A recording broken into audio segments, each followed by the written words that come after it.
Okay, welcome to this latest episode of Let's Know Buffalo. Our guest today is Dan from D Nice Customs. Yes, sir. How you doing, guys? Thanks Very for well. being here, man. Yeah, thank you. So we've been talking a little bit behind the scenes before we got started here. Talk about your company and what you got going on. So with D Nice Customs, I do products like this. It's I describe it as a custom print shop. Vinyl stickers, banners, paper goods. I could print or engrave on acrylic, wood, stone, glass. Yeah. So a little bit of everything in that regard. And all of it started with custom sneakers, and then it just morphed into a traditional sign shop.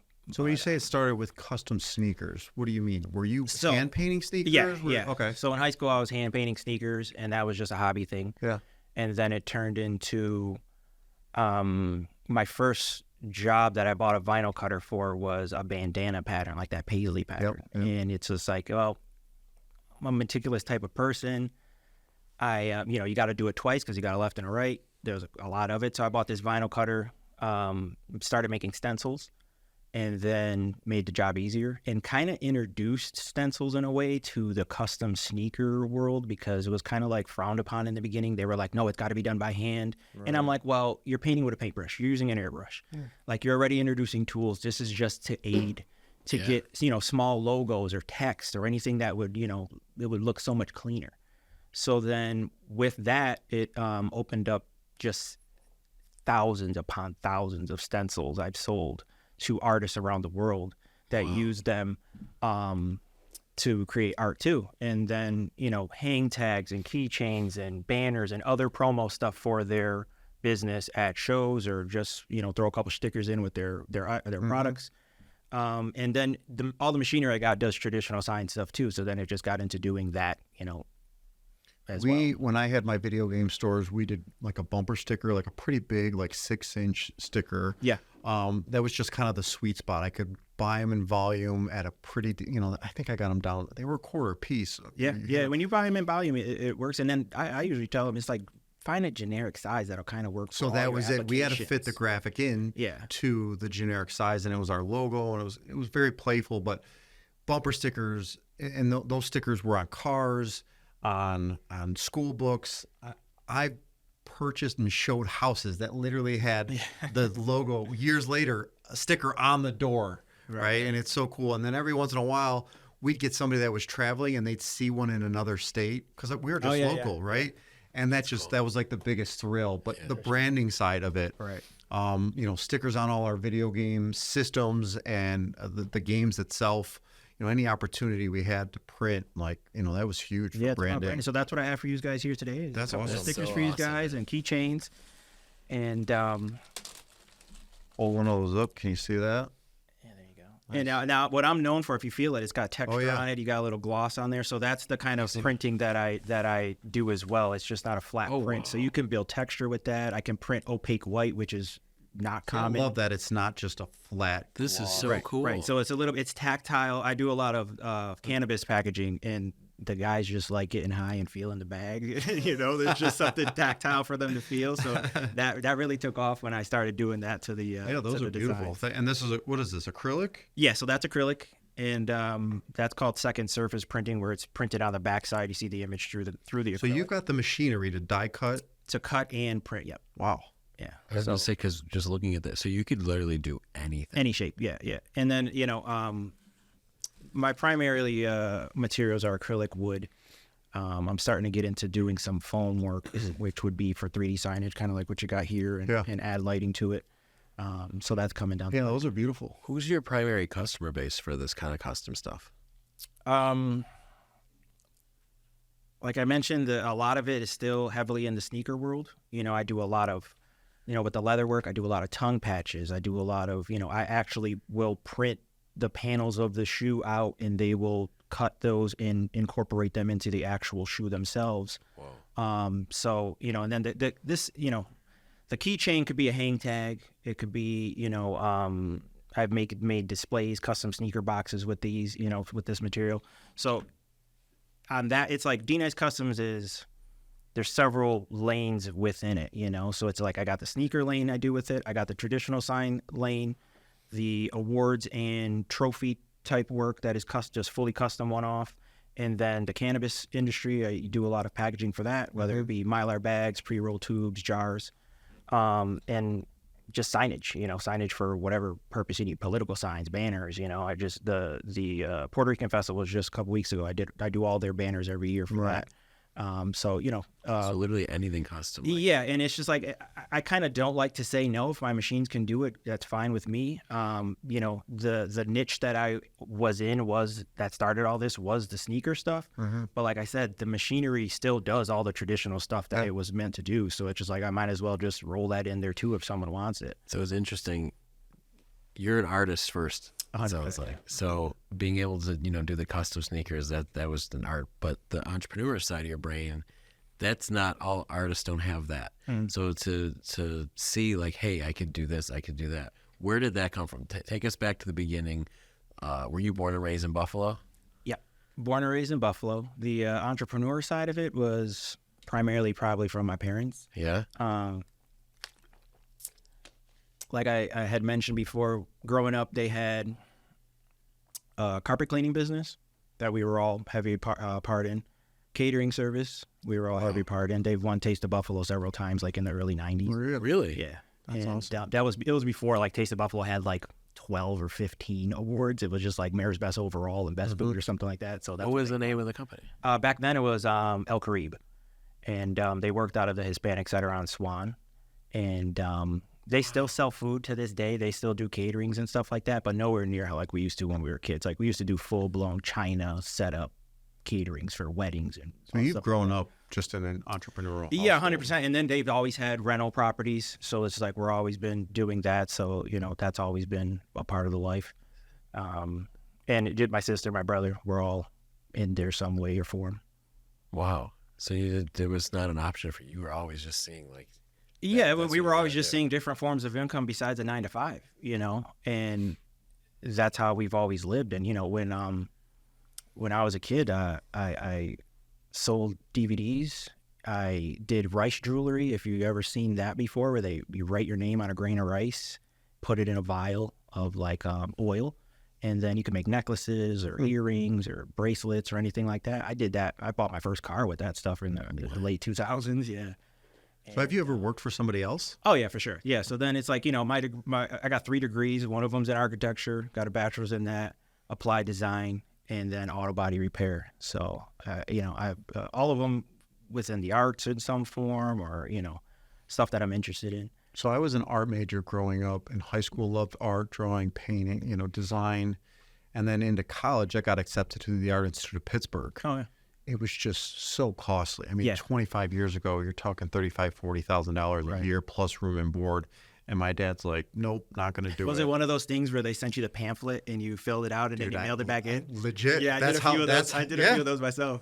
I drew it, and I don't know, we even remember, it was like on the back of a magazine or something, Yeah. and I drew it, sent it in, and the woman called my parents and came to, that's how they like recruited me, and I was already in the art, but I stayed back and went to Buff State, and like 2 years in, looking for internships, there was just no pay. Yeah. Right? Like, and I switched my major to business, and I've told this story before, but seeing how you were able to transition your skill in design and artistry into a business, and I always say the way that I get creative is by designing my flips, right? Yeah, And yeah. my rentals, from colors to flooring, because everybody's like, oh, your wife work with you, and because they see the TV shows, right? Yeah.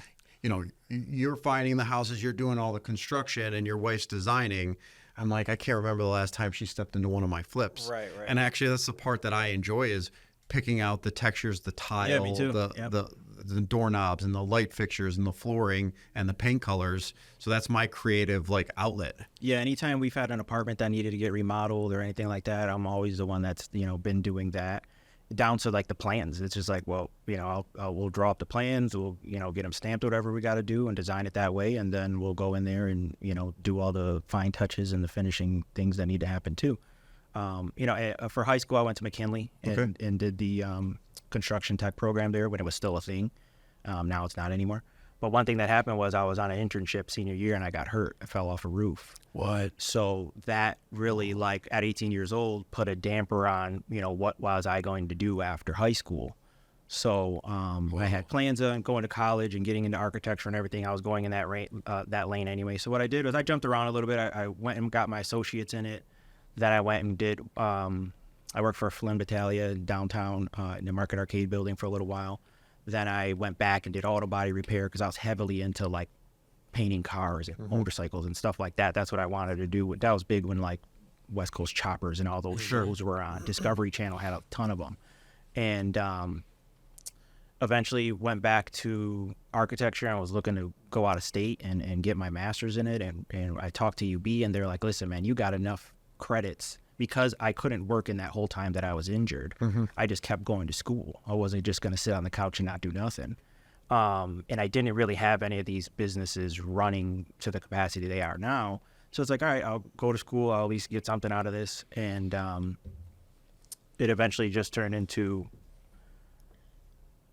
do I want to get my master's now in architecture? I kind of worked in it for a little while. The cubicle life was kind of killing me. And it was just like, all right, what do I want to do? I ended up getting a job at the casino. So working overnights, and I was able to get 10-hour shifts, 3 days off in a row. And then that's when I got back into doing the sneaker thing, and that let me, gave me the time to build up. So I was running the business where I was to the point where I was calling off of work to fulfill D-Nice custom orders. And then it's just like, all right, cool. Like, let's just keep this train rolling. Yeah, that's when you know it's time, right? Yeah, well, at the same time, it was just like I could handle both. Yep. But then I ended up getting into a car accident that took me out again. So I lost that job because they just didn't want to hold it for me. But at the same time, it's just like, all right, now I'm just going to ramp up D-Nice Customs because I did have a business that was doing well now. So I just ramped that up full force, and it just morphed into my one-bedroom apartment with the same equipment that I have in my shop now. And, I had a laser engraver, a vinyl cutter, and a vinyl printer just in my living room. Took my couches out, and it's just like Whatever it takes, man, right? it went from one vinyl cutter to 2 or 3, and it's just like, all right, we got to start moving furniture out of here because it wasn't big enough. You have to have a space of its own. And then once an apartment opened up, I just moved my shop into there, and he's just like, all right, we'll put some electrical in where I need it, bigger machines and everything, and it just turned into that. So that was like 2017 is when I moved into the space I'm in now in Larkinville, and I've outgrown it a while. It's like I got basement space, my floor, and then a second floor that has equipment on it too. So That's awesome. So what do you have for employees right now? Is it just me? just you? Yeah. Occasionally my girl would help me. I'll bring my sister in if it's a job. We did a job a couple years ago for Adidas where we had to do 2,500 pairs of insoles. That's 5,000 individual pieces when you break it down. Yeah. And their timeline was all over the place, and we were getting shoes, like we were getting the deliveries of insoles and batches of several hundred at a time. And it's just like, listen, I need help at least heat pressing them, trimming them, once I print them. Plus I have to do my regular jobs that are always coming in anyway. Right. So I just bring people in like that when I can, if I need to. But that was with Adidas you were doing. Yeah, for sure. So so you're not just doing small custom orders. You're working with. Yeah, that was the first time. It was a guy who works for Adidas in their custom division just cold reached out to me, and I was like, all right, I mean, let's hop on a call and see what you want. And he's like, yeah, I got this job coming up, and it was right around COVID. The reason that it happened was because COVID was going down, China was shut down. Their Lunar New Year thing was happening, so it was just like their factories were not going to be able to fulfill this order, and it was for Twitch. What Twitch was doing, the gaming company, they were giving like all their ambassadors or something around the world a custom pair of shoes for whatever celebration they were doing, and I was subcontracted to do the insoles, and then the guy that worked for Adidas in the custom division has his own separate custom company outside of Adidas, and he kind of subcontracted himself to do the shoes. So then I was like, all right, let's go. Right. So I mean, his business in doing that has just taken off. Like he's like, I'm rarely in the Adidas office now. It's like they got it in house kind of, and he's leaned on me a couple of times for other jobs or bouncing ideas off of for different things, and it's big numbers, as far as like number of pair of shoes. We were going to do one for Sam's Club. It was going to be like 25,000 pair. It just didn't happen. But Sure. it's just like the conversation was there. I was like, yeah, man, I'd have to shut down everything, but I'm ready to go. If you're ready to go, just let me know. Wow, you that's know? incredible. Yeah. Wow. So stuff like that doesn't come. I wish it would come around a lot more often. Sure. But at the same time, you know, it's nice when it does. You know, if you send me a couple hundred pairs here or there, I'm good with that, and we can go from there. Well, in true entrepreneurial fashion, you got your hands in a few different things. Right. So what else? So is this like your 9 to 5, and then you've got some side hustles, or how This does goes your? beyond 9 to 5 for sure. When I say 9, yeah. Yeah. The next one is I own several vending machines Okay. in Buffalo, Tonawanda, those type of areas. I started off with 18. I got 9 now, with 1 in my Airbnb. So within that, I've been doing it for probably 2.5 years on the vending side. And my girl's heavily involved in that as far as the shopping and the, Sure. you know, we used to have 2 different routes where we had all 18. And now we reduced it down to 10. So we go bi-weekly. Is it snacks and stuff? Yeah, so snacks and pop. And, you know, they're not traditional locations. So it's like I'm in a school teacher lounges or factories, you know, stuff Yep. like that. So my customer base is constantly the same people Right. versus the public. So you kind of treat that a little different. So it's just like, you got to be like, when we bought them from this guy, he was retiring. He kind of just let them go. You know, I don't know what maintenance he ever did on them, Yeah. but the first thing I did was let's clean the machines and let's clean the condensers and let's like, there's a blanket of dust on this thing that needs to it's breathe. gross, right? You know, and it's just like, let's clean them. And people were saying, wow, I've never seen the machine cleaned, and I've been at this factory for 20 years. I was like, that's crazy. Paying attention to the snack expiration dates and introducing new snacks, you know. So, and then the biggest thing was bringing them all up with credit card readers. None of them ever had that. Right. So these people were all using cash. So once we did that, it's just like, you know, the numbers that he gave us doubled, Yeah, you just know, as crushed far as his previous projection numbers and stuff. And it's just like, this is just attention to detail. What's wild is just the cost of the product, and you've probably Yeah, seen it yeah. increase. For sure. With you know, we used to have, you know, at the checkout of all the the snacks. stores, Yeah. right? Like all the candy bars. And dude, I buy wholesale candy bars for like 35 to 50 cents Yeah. a piece. And the last time I checked out at, I'll say the construction store, the chain. Oh, God, yeah. I grabbed a Kit Kat, and bro, it was fucking like $3.50 they're all for a dusty as regular shit. candy bar. I'm like, I literally I just couldn't do it. Yeah. I'm not paying $3.50 for a regular candy bar. Right. And that's the other thing too. Like, my prices are not like that because, yeah, it's a convenience, but since my customer base is the Yeah, same, you know they're gonna keep. yeah, it's just like, I'd rather keep them happy, and I'm not catching you at the airport or the train station or somewhere where, or, you know, a auto garage where it's like, damn, you're starving and you're going to pay the $3.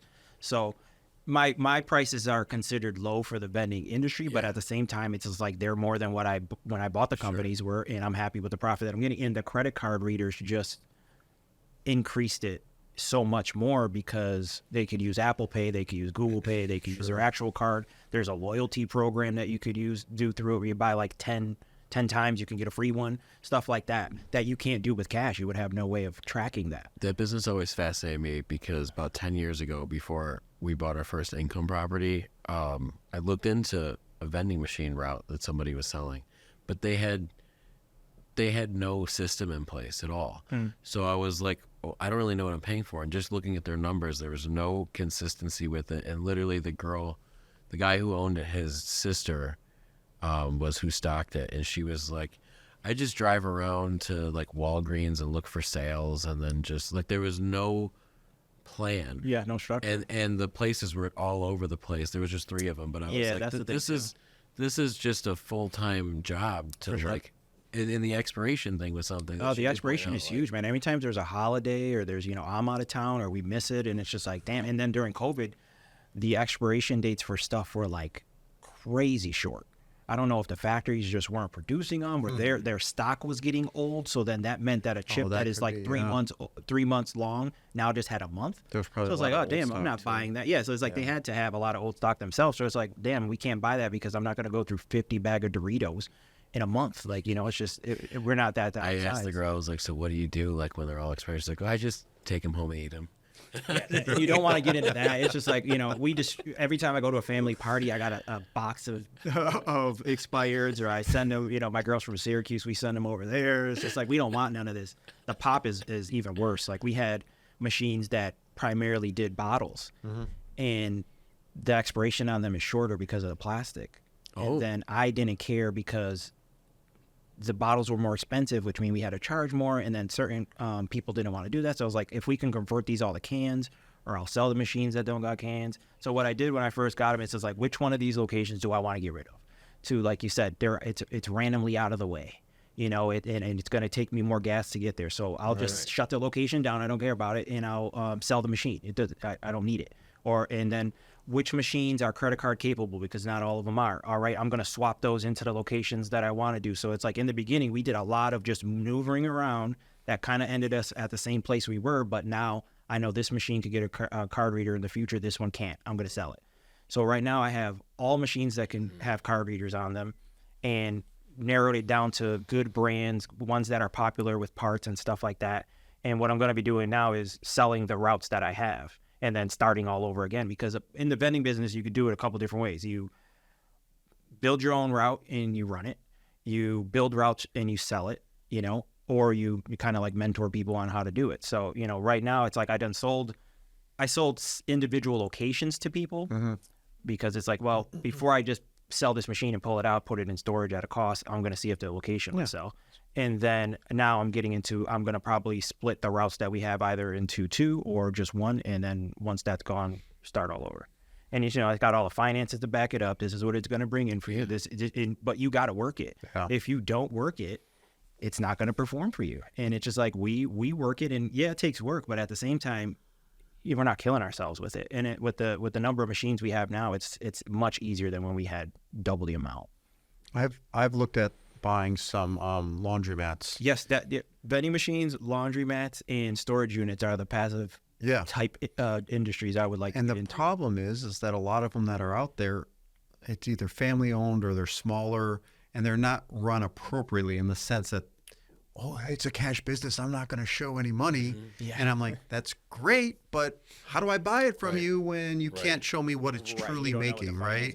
Well, like and then the machines are neglected. They don't have the credit card readers. And I'm like, so there's tons of opportunity there, but also like, I'm going to go off of what you think you're making off of They it, do the same with like the cash car washers, like the pull-up ones, stuff like that. What you did, though, and the idea of selling those routes, it's kind of like when people flip commercial real estate. Like the idea of, you went in, you fixed the issues, you raised the rent. Right. And now you can put a value to it, because you can show the numbers. This is what it brings in. Right. And I got a couple of years of actual my data. Right. Right. It's like, this is accurate. And it's just all about proper accounting for stuff. Well, and too many people are focused on, how much money am I making every month? Yeah. Instead of the exit plan or the exit strategy at the end. Right. How much money am I going to make when I sell this because of how good I operated the business and the records that I kept? And when we started, I told her, I was like, listen, let's try this for a year, and we'll see where we're at in a year, but we're going to implement these things in that time. And whatever changes happen that are unforeseen, we'll deal with them. And then once it got to that point, it's like, all right, let's keep it rolling, and we'll see what we turned it into, and it's worked out. How many years have you done that now? I think we're at like maybe 2.5 years. Wow, yeah. That's so. So we bought them kind of like right at the end of COVID. Like when I went to go check them out, we still had to wear masks inside and all that stuff. So that's like my marker. But yeah, it's like, the schools and the locations that we're in, I kept all the good ones, and it's just, or the ones that I know that had potential. Sure. And then adding those additions to it just made it so much better. Very cool. So then on the other one is the Airbnbs, and then just the income properties is my third deal, I guess. What do you have there? For just Airbnbs. So I own and operate. Properties? Yeah, own and operate 4 Airbnbs currently. Okay. And as far as rental properties, you got about 9 doors spread across 3 properties. Nice. Awesome. So and the place that my business is, D&I's Customs, is in is the primary location where I have 3 Airbnbs. And what I've been doing there is just, they were rental units in Larkinville, as Larkinville and 500 Seneca and everyone around us started redoing all these factories and buildings, building new and offering amenities and all this other stuff, it's just like, well, you're kind of cutting into, it's getting a little bit harder. My units are sitting on the market a little longer to get rented out. So let's, go this route and see what happens. And what happened is that we had 2 small units that we converted into one. And we put a lot of money into it. It was still small, so we did a lot of high-end finishes. We're like, this is going to be our first $1,200 unit back in probably, I started Airbnbs in 2019. So this had to be in like 2017 we decided to do this. Rented it to one guy, and he just destroyed the place in like 9 months. And it's like we exposed brick, we brand new hardwood floors, cabinetry, everything we did just to the nines. And at that time, that was high rent for that area. Yeah. So this was like early high rents in Buffalo in general. So it's just like, and we usually do everything included as far as utilities, and we supply appliances, washer and dryer. This place had a jacuzzi tub, so it was a nice high-end one, and it garnered a high-end tenant, and he just like literally went crazy in there. And it was like, if I don't bother my tenants. If you need something, let me know. Yeah. But if you're paying your rent on time, you're a good person, it's like I'll do random inspections here and there. But this guy just started working from home, and just something happened in there and destroyed the place. So then it's like, yeah, man, I dealt with it. I've got almost 30 units. Yeah. And COVID really messed with people. Oh yeah, right. And this was prior to COVID. So then what happened is that after that, we were like, once we redid it, and was like, all right, let's try Airbnb with this first one. So when we started Airbnb, it was probably maybe 4 or 5 months prior to COVID, and then COVID got going. So there was like all the other COVID stuff happened with tenants and stuff like that. So as people been leaving, like moving out, it's like, let's just convert this to an Airbnb, and let's new paint, new floor, whatever we got to do to spruce it up. And now it's just like turnkey. It's like the formula's figured out. Nice. And I've been adding one on average, one a year as these places have been opening up. It's like, I'm not kicking anyone out. It's just like, but at the same time, when it comes available, let's do it, and we'll just roll it into the fold. You're doing all these other things. How are you turning the apartments for the Airbnb? Do you have like a cleaning crew that you? We do that as well. So it's a family thing. You're a machine. My parents. When do you sleep? My parents are. I mean, I'm all about back end stuff. Yeah. So it's just like I do all the guest interactions, all the app stuff, all the photos, all the setting up. But my parents are the cleaners. Oh, nice. Primarily. So this is your family's involved. 100%. Yeah. At any time there's a party or something, it's destroyed, then it's all hands on deck. And it's just like, I'm in there, my sister, whomever is available, because we still only got 4 hours to turn it over.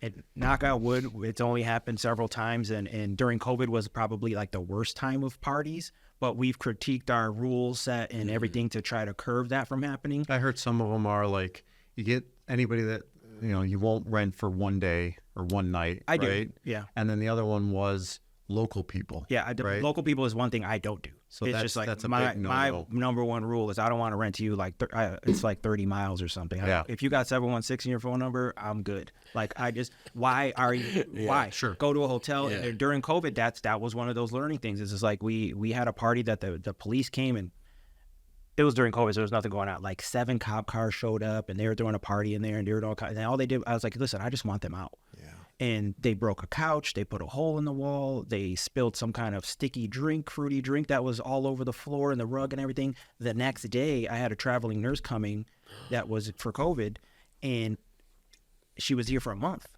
And the stores were closed. I couldn't get a couch and all this stuff. God. So I was like, I gave this lady the couch from my apartment. Oh my God. And yeah, it didn't match the listing, but at the same time, it's just like, I got to give her a couch. She's going to be here for a month. And that was like, all right, what's going to avoid this from happening? Sure. And now it's just like, I got my own kind of like rule set in place where it's just like, I want them to read the rules of the property. Right. And when you message me, you're confirming that you agree to the rules of the property outside of whatever Airbnb tells you. If you don't confirm, then I'm not agreeing to your booking. Right. And there's people who like wait down to like, hey man, where are you sending the code? Like, I've reached out to you 3 or 4 times. You haven't confirmed to the rules. It's like, it's just a yes. Right. And then we'll see what it turns into.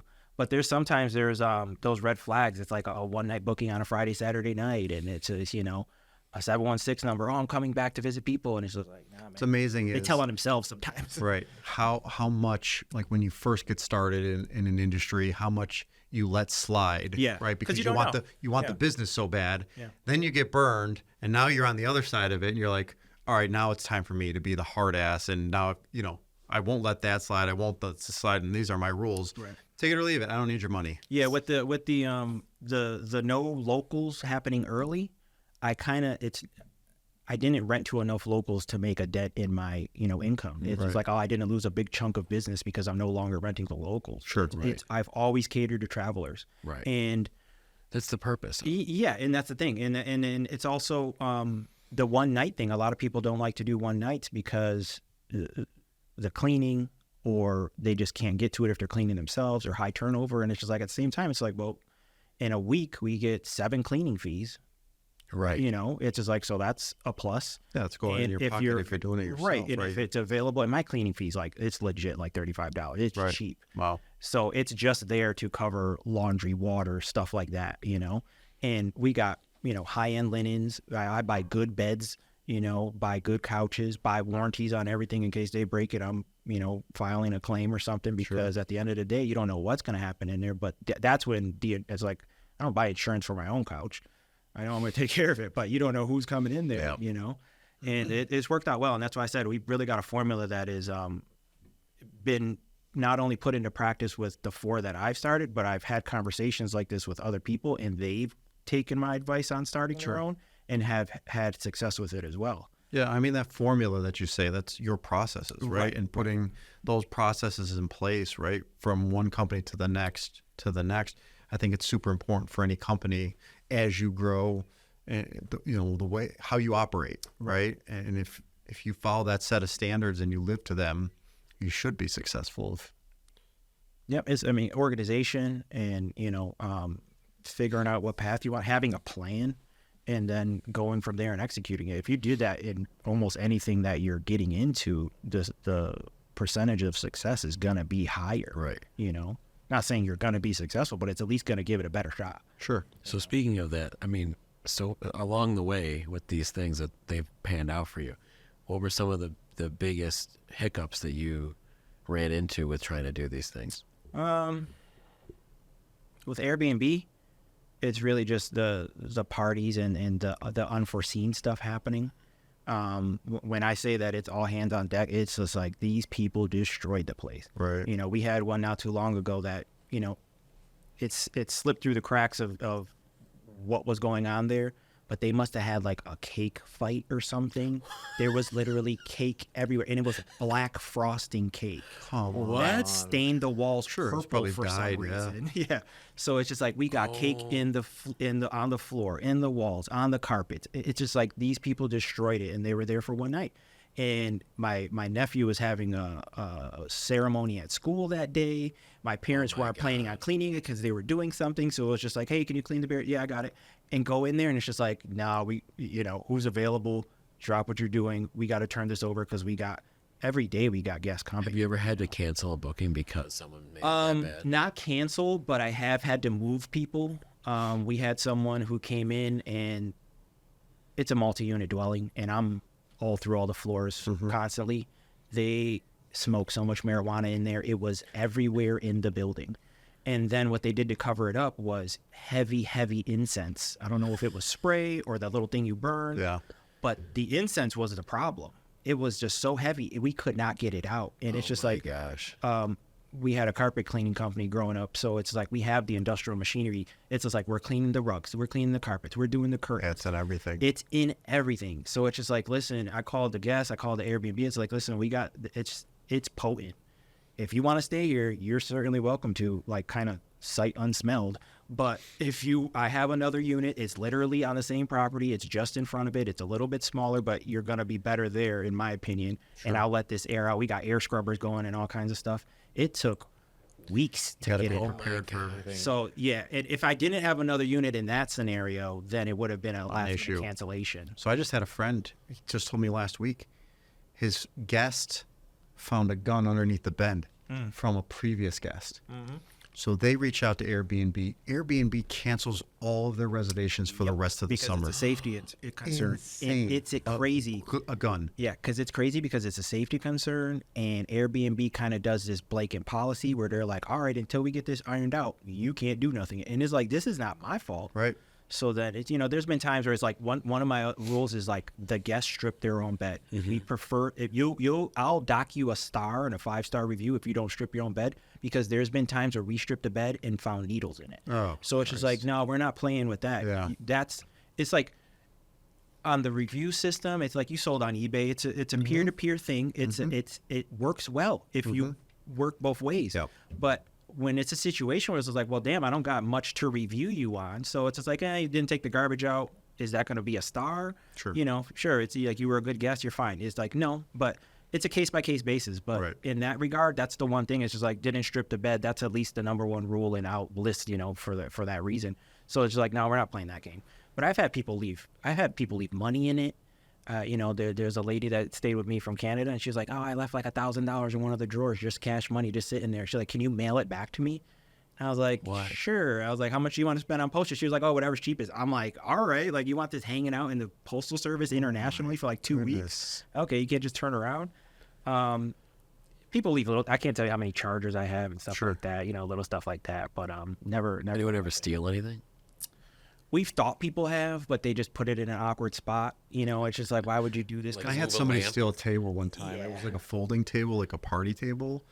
And the client was this was my Ellicottville Airbnb, like 4,000 square foot. Like, Oh, wow. It was $1,300 a night. Yeah. Right. Like, you're not expecting those type of people to steal something. I'm like, and I knew there was 4 folding tables and one of them was gone. I'm like, you don't think we would notice? Yeah. Like, I don't know what happened to it, but like, that's my thing is like, I like smaller units. All of mine are 1 king, 1 queen bed usually, and a sleeper sofa, air mattress.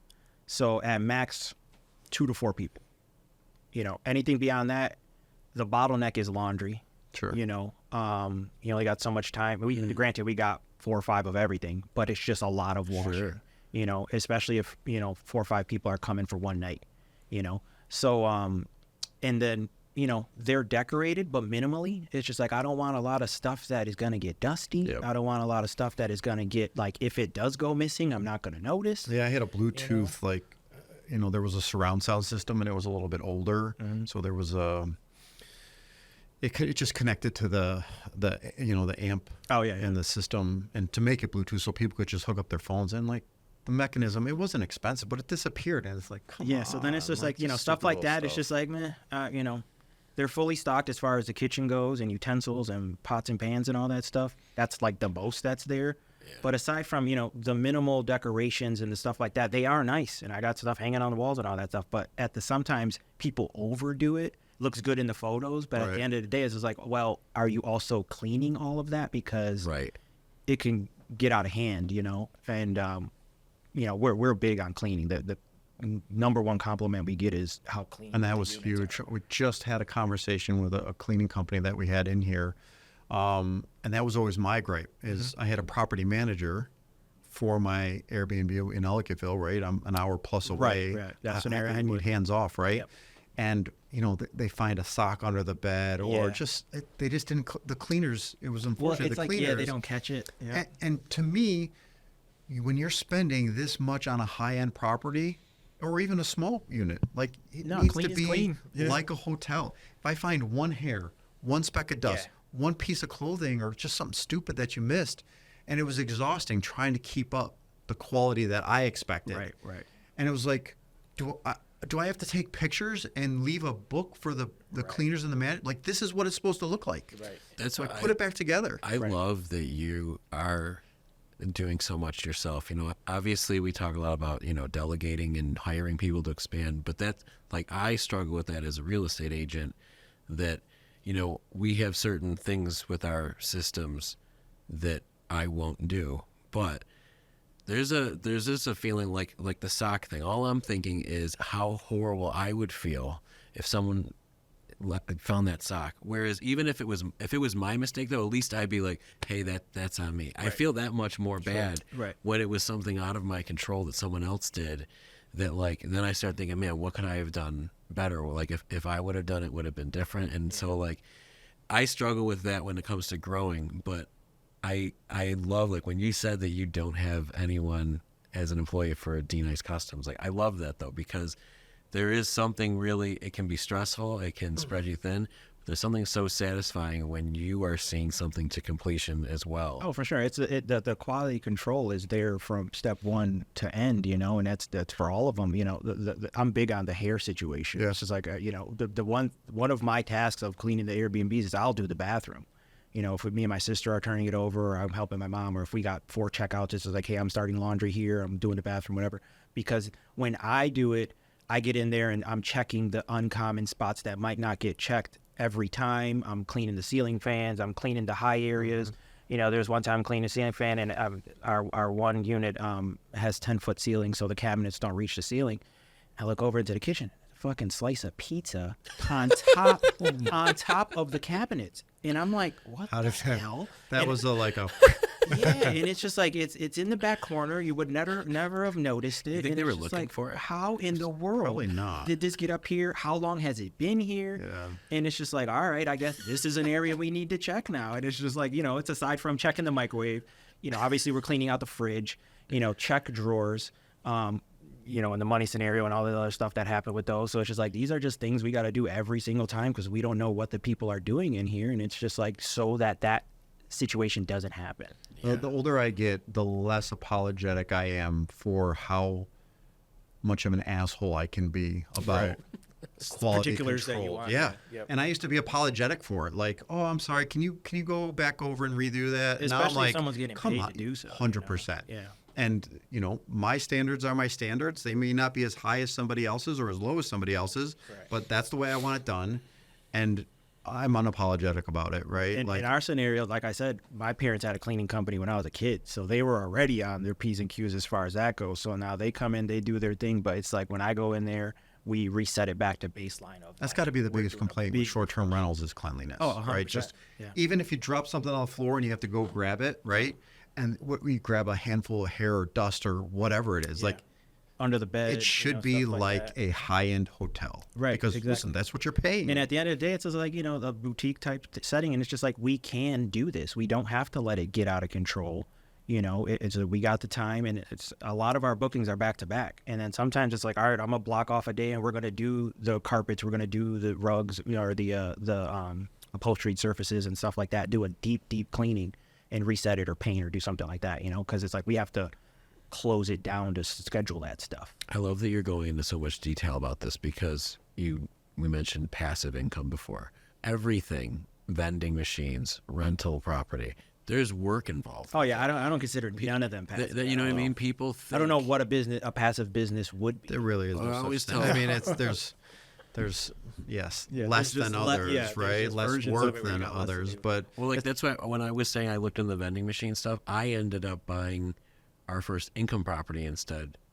And not that I made more money with the income property per se. It was just I looked at like how much time could I invest in it, because the way that they were selling that route, there was going to be so much time traded for the money that I chose something that it's still a lot of work. Yeah. There's still anything that makes you money, you're gonna have to put some work into it. Sure.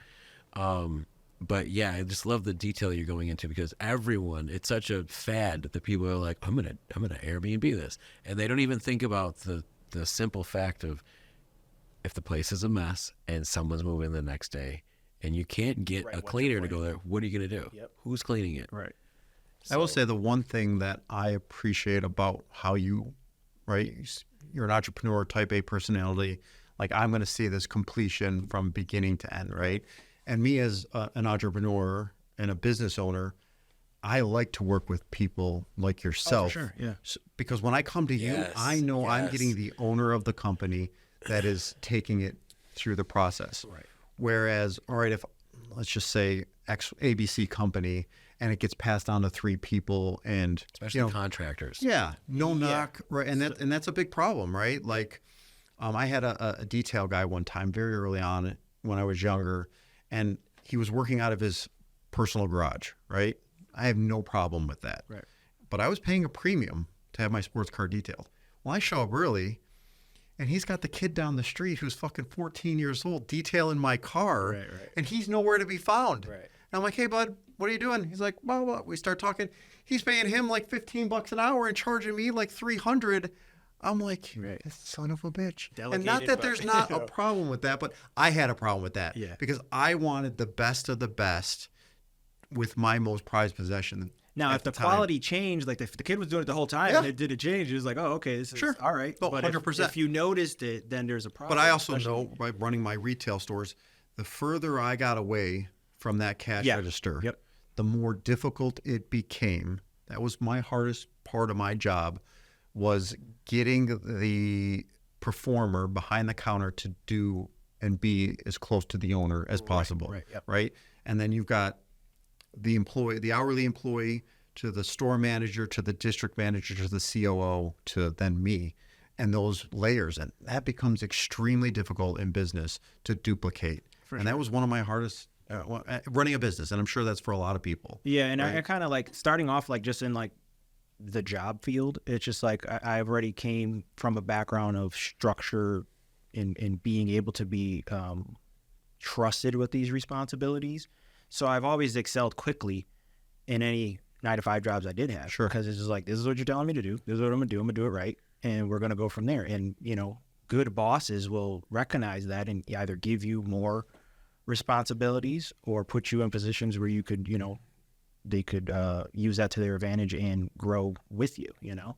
And anybody that I have brought in and trained and did anything in any of these regards, it's just like, if it doesn't look like I did it, then you're doing it wrong, so to Right. speak, you know, because it should still leave the shop or, you know, this area should be cleaned to the degree that it is currently, Yeah. you know. And the better that you can do that, the more money you're going to make and the better business Yeah, and owner it you're also gonna be. comes down to like the type of person that you are as far as like articulating what Yes. you want Yeah. Yes. from these people, Sure. not expecting, not assuming. And it's just like, yeah, if I'm talking to you almost like child aspect or breaking Yes. it down or giving you a sheet of Yeah, checklists, very smart. that's just what it is. Right. And if you follow this to the T, then I would be satisfied because this is what I'm expecting from you. Well, and you should be, as the business owner, you got to look back in the Yes. mirror and say, For sure. it's my fault that you Yes. didn't get trained. If you're yelling at Right. someone for Yeah. doing something wrong, then you should first look at yourself and say, well, how bad did I do Right. training them that I'm screaming at them because they screwed something up? Maybe I need to fix the way I'm articulating Right. how this needs to be done. Right. Yeah. I've always been in the you know, whenever jobs I've had, the trainer person that the management would rely on to train another person in doing this. Because it's just like, you know, bad habits or whatever there may be formed there. It's just like, it's just eliminated. This is the job. And whatever you want to do outside of this, that's on you. But Yep. this is what's going to be required. And, you know, we can go from there as far as getting it done. You have so many things going on, man. Like, I don't know. I have anxiety just thinking about it, what you have to do. What's next for D-Nice Customs? D-Nice Customs are just going to get into some other forms of signage. Like I said, I'm starting to get into foam. I got a different laser engraver that can do metal. So just some little toys that I want to play with. But what we're going to be shifting to is just more real estate. We're going to either be buying some more real estate here shortly, looking to build I know some good possibly. real estate. Right, agents. exactly. You know? So we might even be looking to build on some property that we have there. My brother is an engineer in California, and he's looking to buy. So it's just like, hey, man, if you're looking to buy, near the position to buy, then let's look at a duplex or a triplex, and we could extend Airbnb on the West Coast. Man, it's or expensive out there. Oh, for sure. But I mean, one thing that's out there is like remotely would be so much easier to run it because they have Airbnb specific cleaning companies. They have management companies that do it, where Buffalo doesn't necessarily have that. Yeah, we're always behind the times. It's just, it's not big enough. Yeah. You know, it's like, that's a touristy destination. They have that. Florida's another one that has it. So here it's just like some people are starting, some cleaning companies are starting to clean Airbnbs here now, but it's a kind of a difficult ask. It's just like, listen, I might need you once a week. I might need you 5 days a week. I only need you between the hours of 11 and 3 because that's literally That what are just the for that, cleaning. yeah, from the cleaning company. right. So then it's just like, it's you know, and then it's like, well, if it's a bad turnover, then how many people do you have that you can do that? So then it's a little bit difficult here. Same with laundry. Like we do all the laundry in house, but what I'm looking for is just a company that I could like, McGuire or Morgan, whoever does laundry here, and like whatever hotels use. It's just like, what is the barrier to entry to get to them? and then you're providing me with just white pillowcases, everything. Yep. You're coming to pick up a sack of dirty laundry and we're swapping it out. Because if we could eliminate that, that eliminates a lot of our costs on water and detergent and all I know that a stuff, too. local business owner that he owned several restaurants, and he was contracting all of his linens out. Yeah. And then he had his own laundromat just for his own linen. And Right, when it's I a whole tell nother you, business, you know? hundreds of thousands of dollars he saved Yeah. himself by having his own just buying the own equipment and doing it all himself in-house. But he had multiple, restaurants to run that through. I can't tell you how hotels many and so washer forth. and dryers we have. You know? Yeah. So like every unit has one, but we probably only get one load done in the time that Right. we're turning it over. Yeah, it Because takes the so long. cycles are just too Yep. long. So then it's like we got a basement full of them, you know, and it's just like when one breaks down, we got to address that, or we're constantly looking for. It's like stop buying the ones without a quick wash. Stop buying the ones with an agitator in the middle because the quilts are too big and they're coming out soaked. It's just like little things like that. It's like when you're washing these things on a everyday basis, it's just like, all right, now we're going to critique the type of machines we're buying just to make this easier and move us along faster. Now I can see why you mentioned laundromats as something that. Oh, I've always liked laundromats. It's just like, the thing with laundromats is that the barrier to entry is huge. If you're starting off from scratch, enormous cost. And if you're buying one that is good income generating, they know what they got and they're going to sell it for a premium. I was literally just looking at one with my cousins the other day that's for sale, and they want, I think it was $9 million for 3 locations. Yeah. And it's they're like busy. 3 to 4 times. Yeah. Like the numbers are insane. So And it's crazy that they're still kind of around because it seems like a thing that would be dying. wild, I right? remember when they built that one on Hurdle Avenue. That's the one for sale. So like when they built that Hurdle was, Military. that was Lynetta's restaurant before, and it was like the building was falling apart, and they wanted $500,000 for the building, and a couple restaurateurs I knew like were looking at it, and they're like, this doesn't make sense. And then because on Hurdle, a restaurant with a parking lot, like man, that'd be great.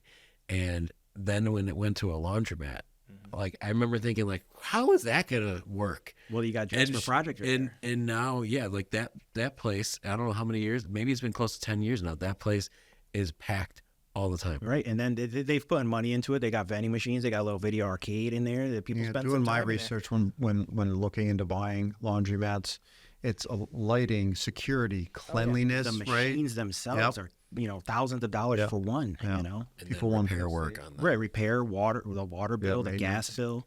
I worked at a restaurant, and the gas bill for fryers and pizza ovens was $3,000 a month. And it's just like, and this was in the Think about 2000s. that.